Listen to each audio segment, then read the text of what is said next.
Um novo relatório da Oxfam, lançado durante o Fórum Econômico Mundial, revelou que mais de 250 milhões de pessoas correm o risco de cair na extrema pobreza em 2022. Boa parte já caiu, mas esse número pode chegar a 250 milhões de pessoas. Enquanto isso, a fortuna de bilionários aumentou equivalente a 23 anos em apenas 2 de pandemia. O documento cobra a implantação de medidas tributárias que incluam a taxação de grandes fortunas. O debate é mundial. Aqui no Brasil, dezenas de projetos de lei para instituir um imposto sobre grandes fortunas nunca saíram do papel, embora esse mecanismo esteja previsto na Constituição de 1988, que é a que vigora hoje em dia. Mas taxar grandes fortunas é uma solução? Como isso funcionaria na prática? Para falar sobre isso, a gente vai receber o Jefferson Nascimento, coordenador de pesquisa e incidência em justiça social e econômica da Oxfam Brasil. Eu sou o Arthur Loubach. Eu sou a Roberta Faria. E como taxar fortunas para fazer justiça social é o tema de hoje do Aqui se faz, aqui se doa.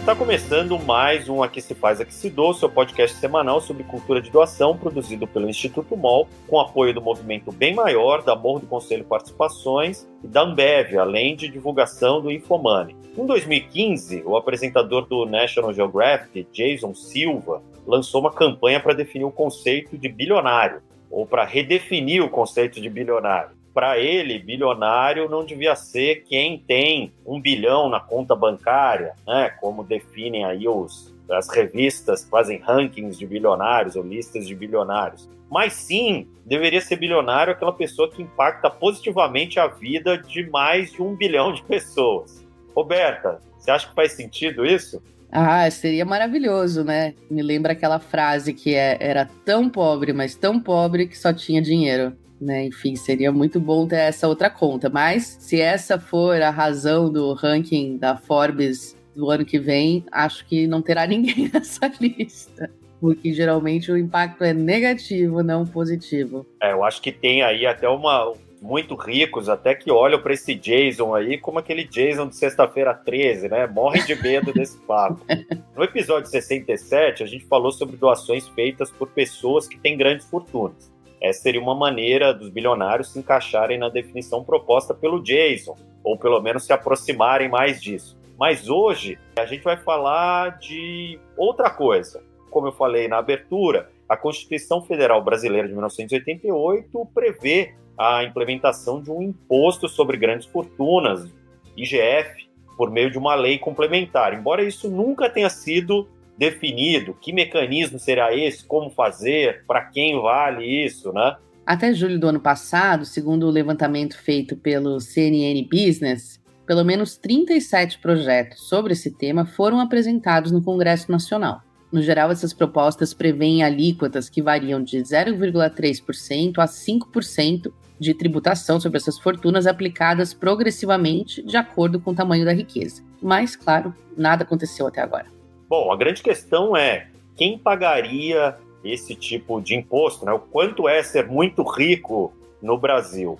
As definições são muitas, os recortes possíveis são muitos, as experiências são muitas. Ao redor do mundo a gente vai falar um pouco sobre isso. Mas, basicamente, quem pagaria esse imposto seriam pessoas que estão lá no cume da pirâmide social, ali bem no cucuruto, né? Bom, e possivelmente não chegando nem a 1% da população brasileira. A maioria das propostas não considera bens como imóvel de residência da família ou equipamentos, espaços usados para o trabalho nessa conta, né? É o dinheiro mesmo, não são simplesmente heranças em patrimônios imobiliários, alguma coisa assim, né? É quem tem dinheiro mesmo. E muitas propostas propõem contabilizar apenas o patrimônio líquido. Exato, Arthur. Não conta o apartamento financiado, o Jeep Renegade pago em 5 anos. Eu gosto muito de uma definição que circula nas redes sociais, assim, que é um pouco debochada, mas me parece sensata e simples de entender.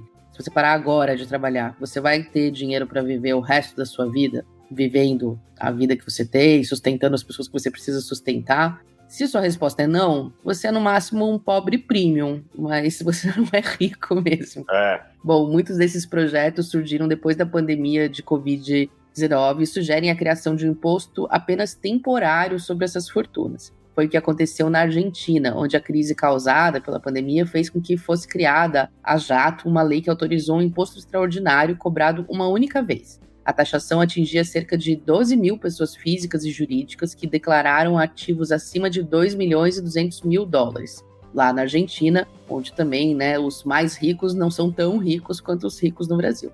80% dos taxados cumpriram a lei, mas cerca de 200 entraram na justiça alegando que a tributação seria inconstitucional. Claro que isso não vai ser nunca unanimidade mesmo durante uma emergência sanitária e econômica como a gente viveu.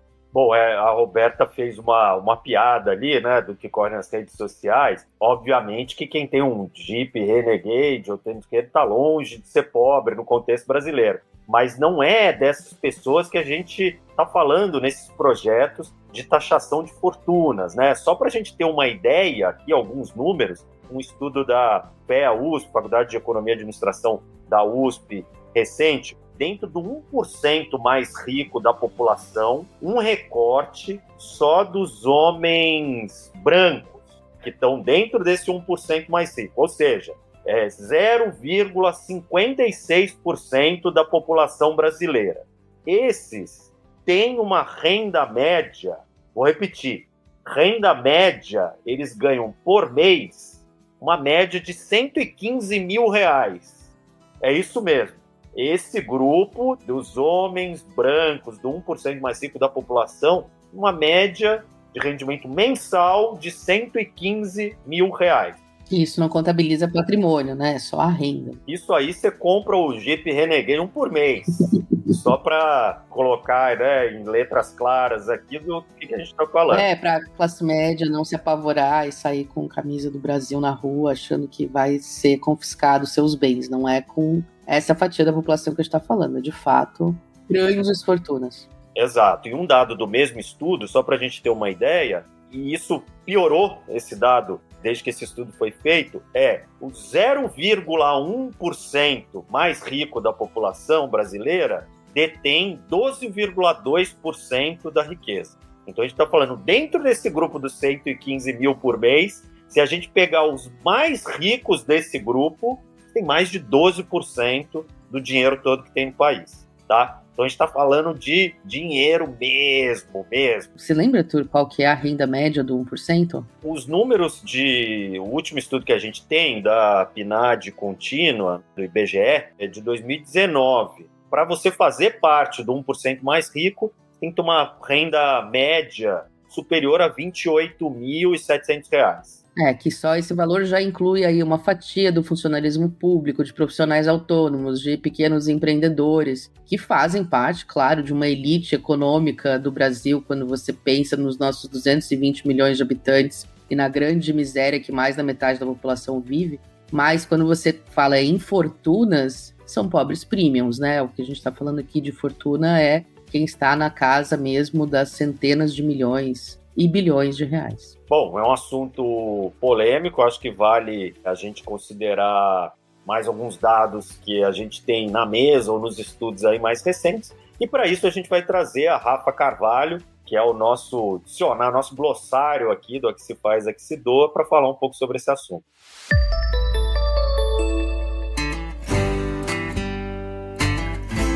Oi, pessoal. O glossário de hoje é uma cara de turnê mundial. A grande turnê mundial da taxação das grandes fortunas pelo mundo na prática. Vamos começar pela Europa. Vários países lá testam o imposto sobre fortunas há algumas décadas, mas a maioria abandonou a ideia. Hoje só tem 3 países que são membros da OCDE, que é a Organização para a Cooperação e Desenvolvimento Econômico, que cobram impostos sobre a riqueza líquida: a Espanha, a Noruega e a Suíça. Aqui na América Latina, o assunto da taxação das grandes riquezas tem sido cada vez mais colocado em pauta. Então, parlamentares de países como Chile, México, Peru, Costa Rica, por exemplo, começaram a tramitar propostas nesse sentido com a chegada da pandemia da Covid. E na Argentina, como já foi falado aqui, foi aprovado um imposto extraordinário para lidar com essa situação emergencial que a gente vive há pouco mais de 2 anos. Na Bolívia, também aqui na América Latina, foi promulgada no final de 2020 uma lei de taxação anual sobre fortunas superiores a 30 milhões de bolivianos, a moeda local. A alíquota é gradual entre 1,4% e 2,4% e também vale para estrangeiros que moram no país.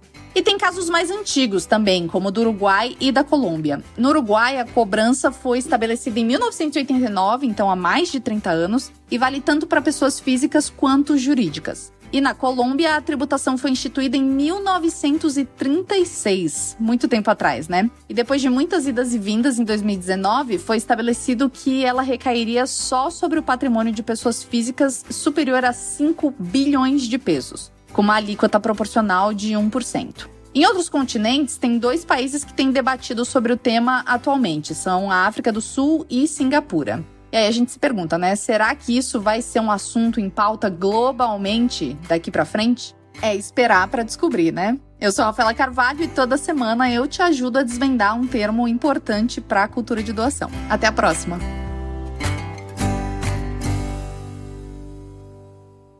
Valeu, Rafa. Como a gente pode ver, é um tema muito complexo que varia muito de país para país. Afinal, cada país, dentro da sua economia, vai ter um recorte diferente do que é uma média de renda, do que é elite, do que é riqueza.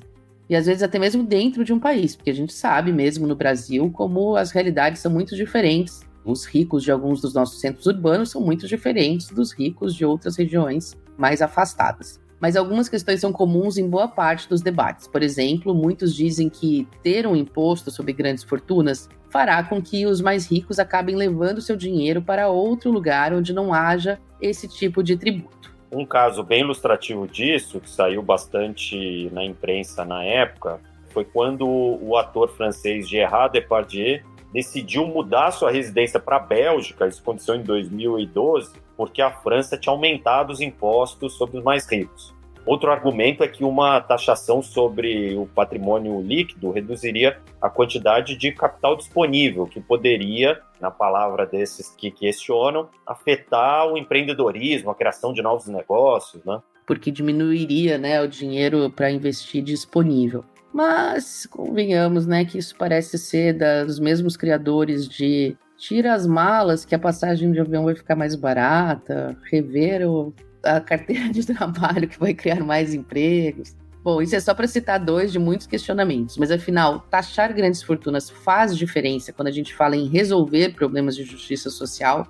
O possível não é, temos aí a ONU para provar que em alguns momentos a gente consegue sentar na mesma mesa, mas é bem difícil isso acontecer e também se aprofundar nesse tema sem um especialista. A gente aqui é mais das opiniões de bar, então vamos chamar o nosso convidado de hoje, que conversou com o Arthur e com certeza vai ajudar a entender melhor tudo isso. O Jefferson Nascimento é coordenador de pesquisa e incidência em justiça social e econômica da Oxfam Brasil. Jefferson, seja muito bem-vindo ao Aqui Se Faz, Aqui Se Doa.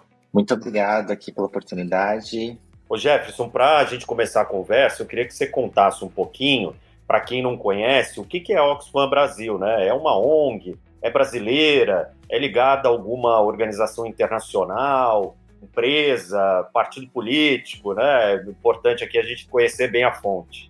Bom, a Oxfam Brasil é uma organização da sociedade civil brasileira, que ela faz parte de uma confederação internacional, a Confederação Oxfam, e é uma organização que tem como missão contribuir para um país mais justo, né, sustentável e solidário. Tem como missão principal justamente ter esse olhar focado principalmente no combate às desigualdades, no plural, né? A gente está falando de desigualdade social, econômica, de gênero e de raça. Então, essa é a missão da organização, é isso que a gente tem trabalhado nos últimos anos. Agora, indo direto para o nosso assunto principal, o relatório Lucrando com a Dor, que foi publicado pela Oxfam em maio desse ano, evidencia o aumento da riqueza de grandes empresas e empresários durante a pandemia, né? Período no qual, por exemplo, surgiu no mundo, né, um novo bilionário a cada 30 horas, né, o que não seria necessariamente um problema caso, simultaneamente, a gente não estivesse vendo um aumento da extrema pobreza, né? No mundo, de uma forma geral, mas aqui no Brasil, significativamente. Vale destacar até um outro relatório recente aí da Oxfam, que mostrou que no último ano, 14 milhões de brasileiros entraram no mapa da fome, né? Que é o limite da condição humana. Jefferson, queria que você comentasse esse movimento antagônico, né, do popular, de cima sobe ou de baixo desce, ou então o famoso enquanto uns choram, outros vendem lenço, né? Queria que você explicasse se isso aconteceu durante a pandemia simplesmente ou por causa da pandemia. Bom, a pandemia, na verdade, ela veio agravar, né, um cenário que a gente consegue verificar aí ao longo do tempo. O ciclo, né, de notícias, ele está tão intenso que a gente tem, infelizmente, notícias ruins se sucedendo, né? Então, primeiro você menciona o relatório Lucrando com a Dor, que foi lançado em paralelo à reunião de Davos, né, do Fórum Econômico Mundial, que aconteceu no final de maio. É a primeira reunião de Davos que acontece presencialmente desde o início da pandemia. E a gente utilizou essa oportunidade justamente para jogar a luz nesse cenário de aumento da riqueza dos super ricos, né? Então a gente teve aí nesse período dramático, não só do Brasil, né, como de todo o planeta, o surgimento de mais super ricos, né? Aí uma casta aí de quase 3 mil pessoas, que são esses bilionários. Então a gente teve desses quase 2.668 bilionários que a gente tem enfim, a gente traz números levantados pela Forbes, né, que faz esse levantamento sobre bilionários. Desses 2.668 bilionários, agora do início de 2022, a gente tem 573 a mais que a gente tinha antes da pandemia, né? Então, parece uma coisa meio inimaginável num cenário tão dramático a gente ter muito mais pessoas muito ricas, né? E o total da fortuna desse conjunto ainda aumentou quase 4 trilhões de dólares nesse período. E aí, no outro extremo, e acho que é uma coisa importante também de mencionar, é claro que aumentou a condição de vulnerabilidade. A gente coloca alguns números a respeito, por exemplo, do aumento da pobreza no mundo, né? A gente tem uma marca aí de quase mais de 260 milhões de pessoas que vão estar na extrema pobreza no planeta, e 3,3 bilhões de pessoas na pobreza. Então, quase metade do planeta em condição de pobreza. E aí, quase 270 milhões de pessoas em situação de extrema pobreza. Então, é um cenário, assim, disseminado, mas ele afeta quase todo mundo, né? Na verdade, assim, a vida da 99% da população do planeta piorou. Claro que quando a gente pega nos mais pobres e nas pessoas em condição de miséria, piorou muito mais. Mas, assim, a condição de praticamente todo mundo piorou. E o 0,1%, acho que até menos que 0,1%, que é esses bilionários, a condição melhorou muito de vida nesse período. Um dos elementos que a gente ressalta nesse relatório, em vários outros relatórios, é justamente como esse cenário, né, esse aumento da concentração, um dos elementos importantes é o fato de que as condições para a mudança desse cenário, ela, de alguma maneira, está, de certo modo, paralisado, porque o poder político também está concentrado nas mãos dessas pessoas que têm maior poder econômico, né? Então, poder econômico e poder político, eles andam de mãos dadas. Então, as medidas necessárias para desfazer um pouco esse nó, eles estão justamente nas mãos daquelas pessoas que estão mais se beneficiando desse cenário. É um quadro bastante cruel, né? Uma percepção que a própria sociedade tem, né? As pessoas sabem que a vida piorou, as pessoas sabem que a gente tem mais pobreza no mundo e no Brasil. A Oxfam Brasil fica em São Paulo, e quem mora em São Paulo não precisa ler no jornal que a pobreza voltou, que a fome voltou, basta ela andar pela cidade que ela vai reparar isso. Então, mesmo com esse cenário, a gente tem essas grandes discrepâncias com relação até às próprias condições para mudar esse cenário tão dramático. Jefferson, vou pedir aqui uma licença para ser bem direto aqui e perguntar sem meias palavras, que é: os mais ricos enriquecem à custa do empobrecimento dos mais pobres? Os mais ricos, eles se beneficiam, né, de mecanismos que, de certo modo, perpetuam, né, essa condição da desigualdade como um todo, e dentro da desigualdade também um cenário de pobreza. O cenário da pandemia, ele mostra uma realidade, assim, global, né? Então a desigualdade também é um cenário de desigualdade no mundo como um todo, né? O Brasil é exemplar, né? Então a gente tem muitos exemplos aqui no nosso país, então a gente não precisa olhar para fora para ver que a desigualdade está aumentando, mas é um cenário que vai além das fronteiras do nosso país. E o cenário da pandemia, ele ainda ressalta isso, como está acontecendo. Então, assim, antes da pandemia, a gente já tinha dados mostrando que a desigualdade está aumentando. Então, a condição de vida das pessoas no mundo todo está piorando na média. A pandemia, ela meio que passa meio que um marca-texto falando, olha, é isso mesmo aqui, ó. Se você já não estava reparando, agora a gente está falando assim, ó, é isso que está acontecendo. Perfeito. O relatório Lucrando com a Dor, de forma bem propositiva, o que nem sempre é comum nesse tipo de estudo, né? Isso é uma característica da Oxfam que eu prezo muito. Os relatórios são muito diretos, assim, vão direto ao ponto, isso é muito bom. Ele trata ali de uma sugestão, né, de ter tipo de imposto temporário, uma experiência parecida com o que aconteceu na Argentina, considerando o momento catastrófico que a gente tem, né? Então, seria criar um imposto sobre os lucros excessivos de grandes empresas e das pessoas físicas que acumulam os maiores patrimônios, mas também uma taxação permanente sobre os super ricos.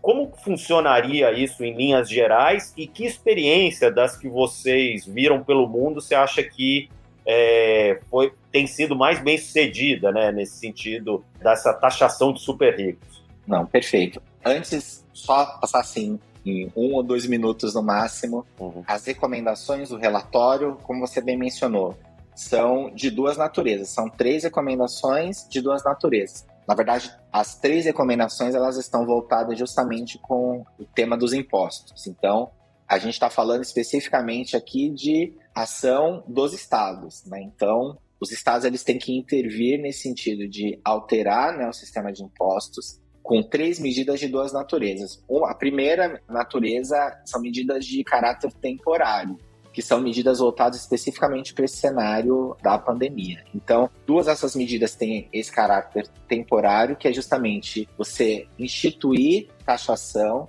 a primeira delas voltada para as pessoas físicas, voltadas para os lucros que os bilionários tiveram nesse período da pandemia, né? Essa ideia de lucro exorbitante. Então, a ideia é, olha só, esse conjunto de pessoas que ganharam muito dinheiro, a gente ter uma medida daquilo que foi excessivo dentro desse período e ter uma taxação especificamente sobre esse lucro excessivo que essas pessoas tiveram. O documento traz, inclusive, falando que, por exemplo, se você tivesse essa taxação sobre esses lucros exorbitantes, sobre esses super bilionários, acho que a gente menciona o Bezos, salvo engano, agora não estou lembrado se é o Bezos ou o Elon Musk. Se você tivesse a taxação sobre esses lucros exorbitantes, ainda assim eles seriam mais ricos agora do que eles eram antes da pandemia. Então, o Elon Musk acho que é um exemplo, porque a fortuna dele meio que se multiplicou, acho que por mais de 9 vezes desde o início da pandemia. Enfim, uma medida voltada primeiro para pessoa física desses super ricos, temporário desse período da pandemia. Outra voltada para as pessoas jurídicas, para as empresas. O lucro excessivo que as grandes empresas, a gente fala aí, por exemplo, as maiores empresas, as 32 maiores empresas, pegar uma taxação do lucro que essas grandes empresas tiveram durante a pandemia.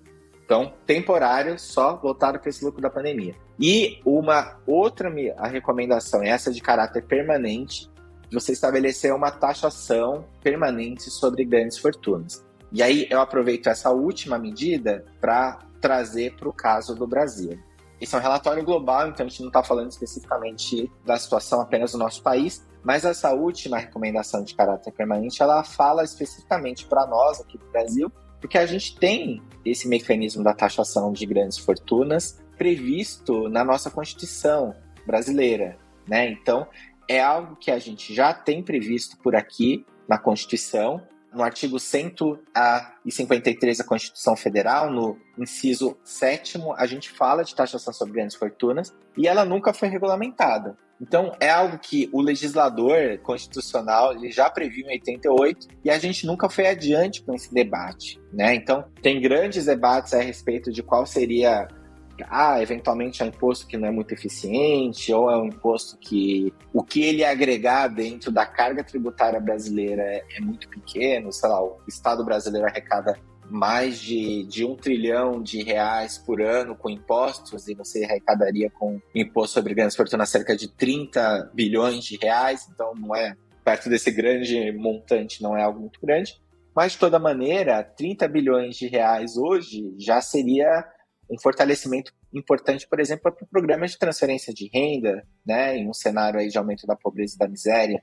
E aí não dá para também sair daquele elemento que você trouxe anteriormente do próprio aspecto moral, né? Hoje, moralmente, é injustificável que a gente tenha essa possibilidade de arrecadar mais impostos com aquelas pessoas que são muito ricas e a gente abra mão disso nesse cenário de aumento da pobreza, da miséria e da fome.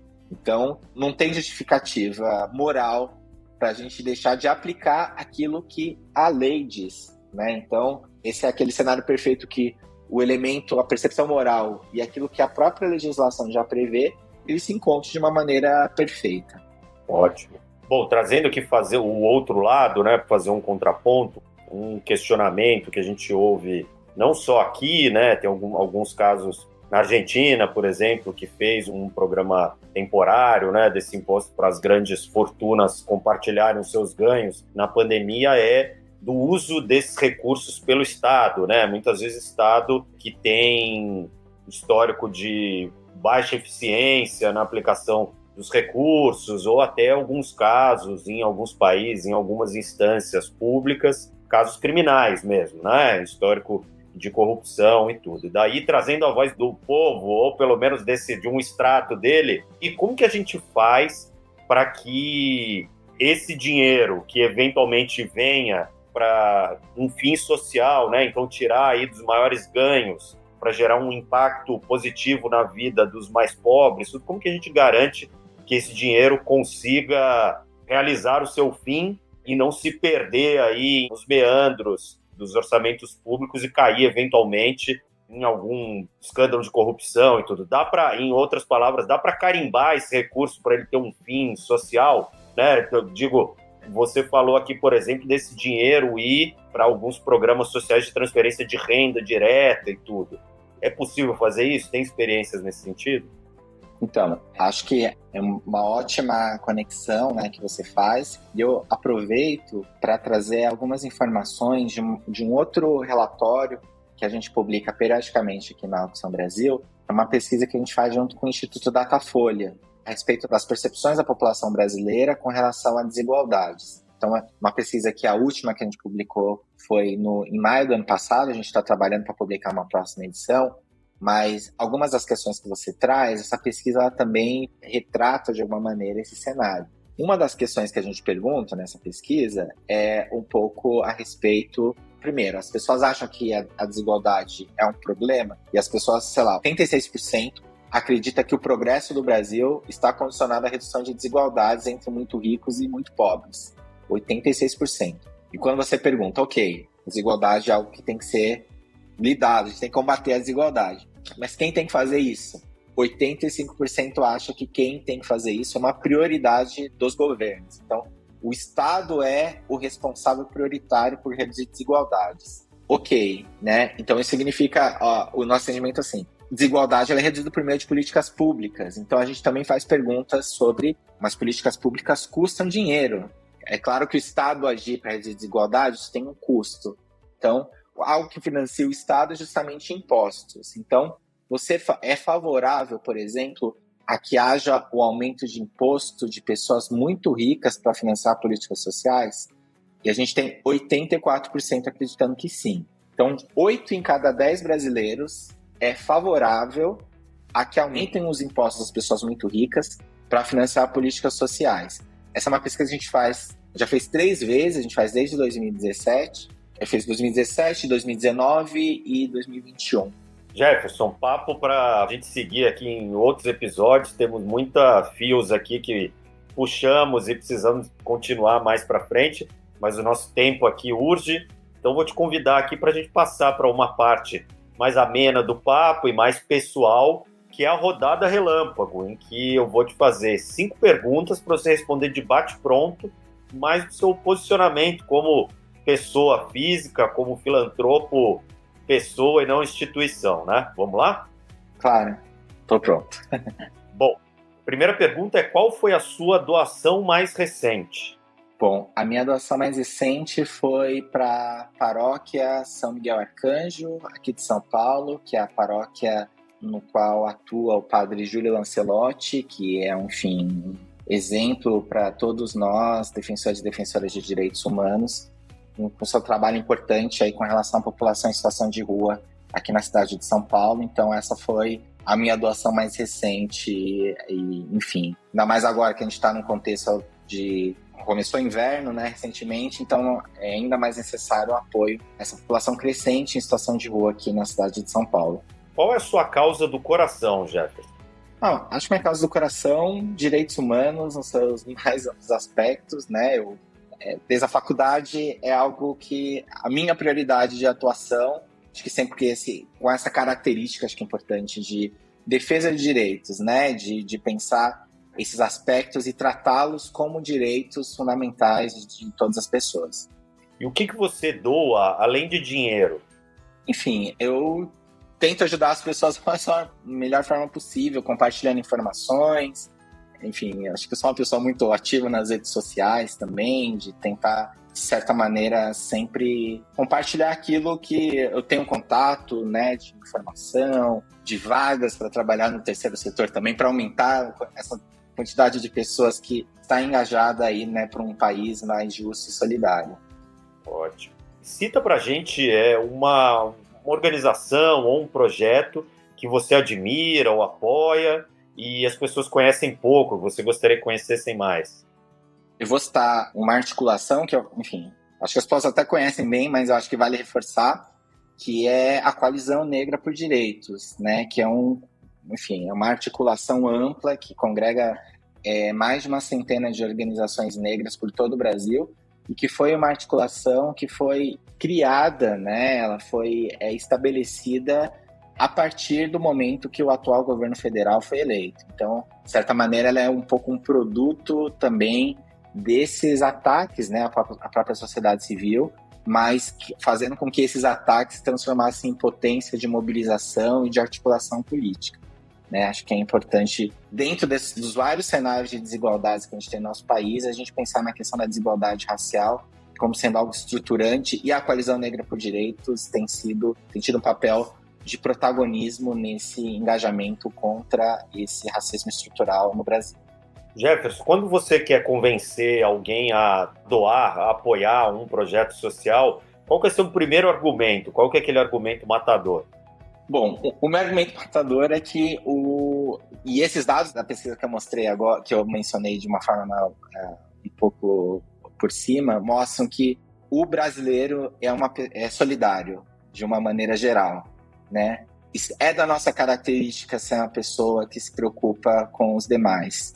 Por mais que não pareça, por mais que todo o cenário agora tenha apontado no sentido de, enfim, a gente está num contexto político talvez de violência, de acirramento, eu acho que isso é algo passageiro, essa visão. Eu acho que quando você vai no detalhe, quando você faz as perguntas para as pessoas elas dão essa resposta de solidariedade, de acolhimento, de apoio, e muito da falta de políticas públicas, por exemplo, em combate à fome e à pobreza nos últimos tempos, foi, de uma certa maneira, suprida pela mobilização das pessoas, né? Então, a gente tem diversos exemplos de pessoas que recebem doação de cesta básica, estão sem comer, estão com muita dificuldade de se alimentar, e recebem uma doação de uma cesta básica e a vizinha não conseguiu receber a doação e ela divide aquilo que ela tem. Ela tem já pouco e tem para alimentar a sua família, e ela pega esse pouco para dividir com a pessoa que está do lado. Enfim, a gente não pode se furtar esse elemento. Se a gente tem capacidade, possibilidade também de se engajar mais nisso, a gente tem que fazer. Acho que esse é um imperativo da nossa própria natureza. Então, seu argumento matador é: siga o seu coração, ele já decidiu que quer ajudar o próximo, né? É só ouvir o que ele está falando. Total, exatamente isso. Perfeito, Jefferson. Muito obrigado pela conversa de hoje. Há muito tempo a gente queria tratar desse assunto que soa espinhoso em alguns fóruns, né, de se tratar, mas que precisa urgentemente ser tratado. Gostaria que fosse o primeiro de muitos papos aqui com você e com a Oxfam sobre esse assunto para a gente tentar evoluir essa pauta, né? Não, sem sombra de dúvida. Super obrigado pelo convite e estamos sempre abertos aí a dialogar mais. Obrigado. Bom, a gente podia ficar horas aqui falando sobre a taxação de fortunas, inclusive a gente faz isso nas nossas horas vagas. Mas imagina, se países e grandes instituições internacionais debatem isso há anos e ainda não chegaram no consenso, a gente querer trazer uma resposta em meia hora de programa também é um pouco pretensioso, né, Arthur? Bom, antes dos nossos comentários, eu queria chamar a Duda Schneider, que vai dar um respiro aqui pra gente, falando sobre os produtos com renda revertida no Merchando Bem.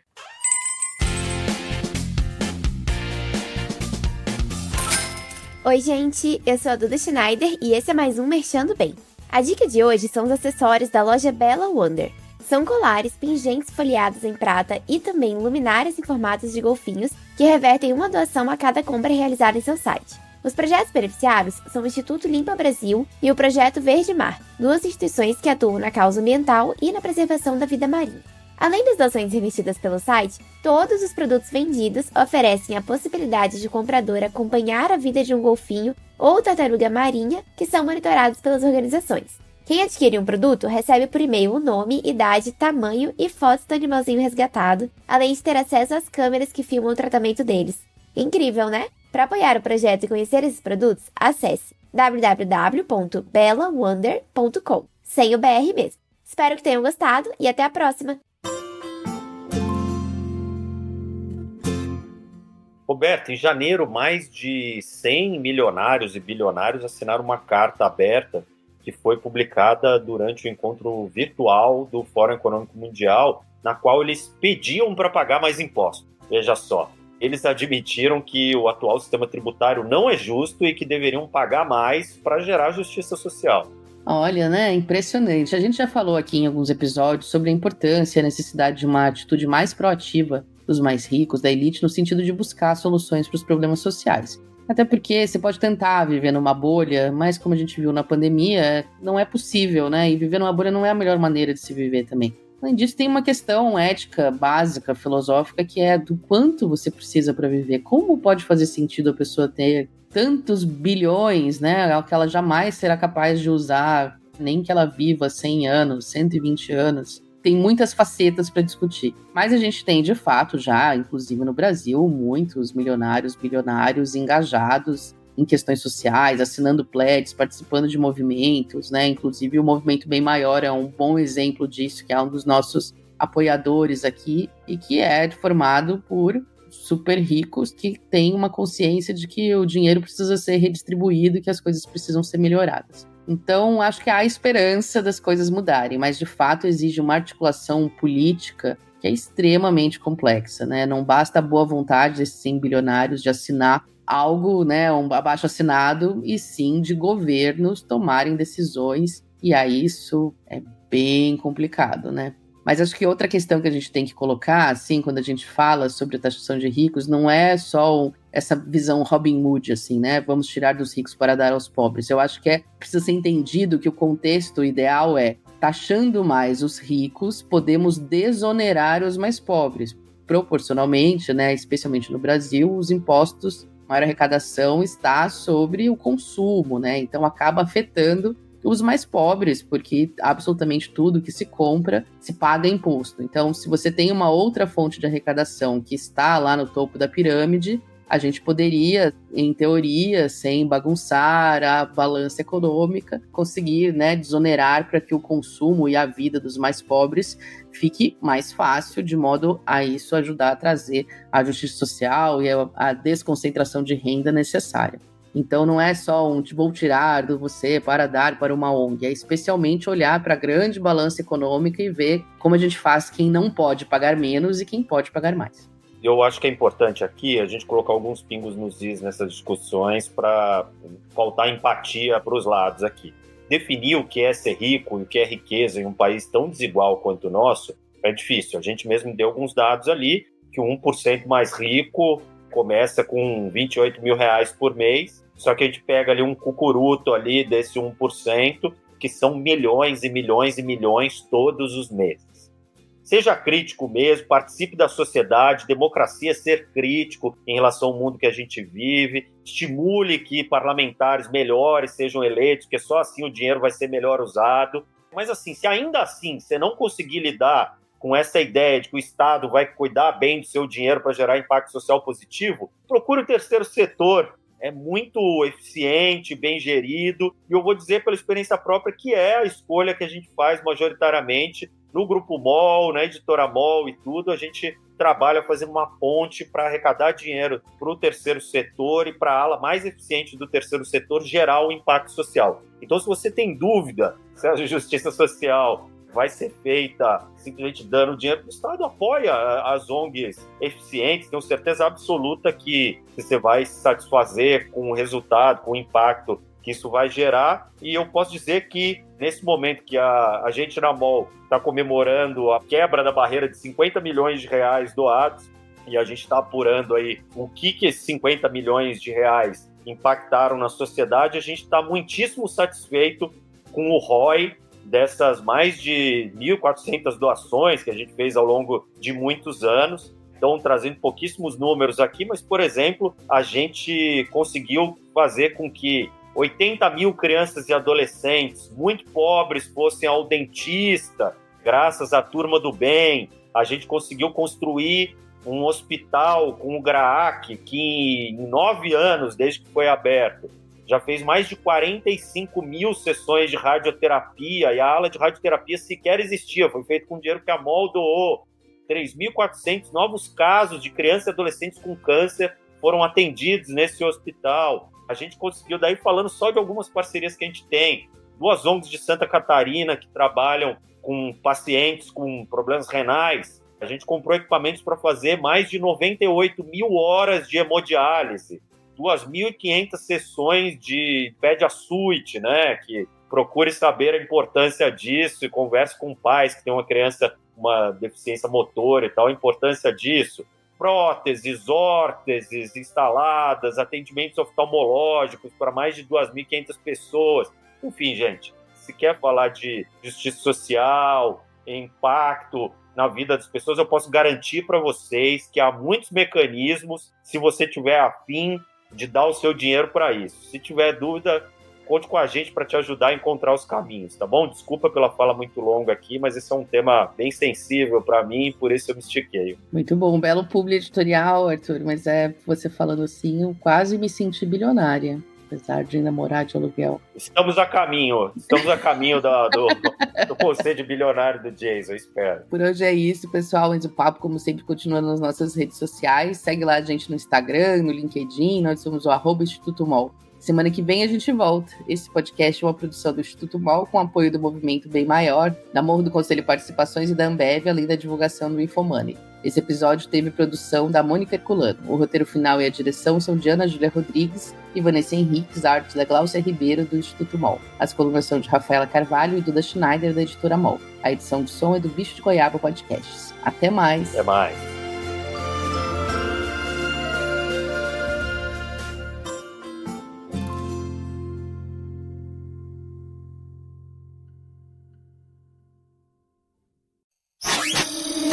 Essa é uma produção do Bicho de Goiaba.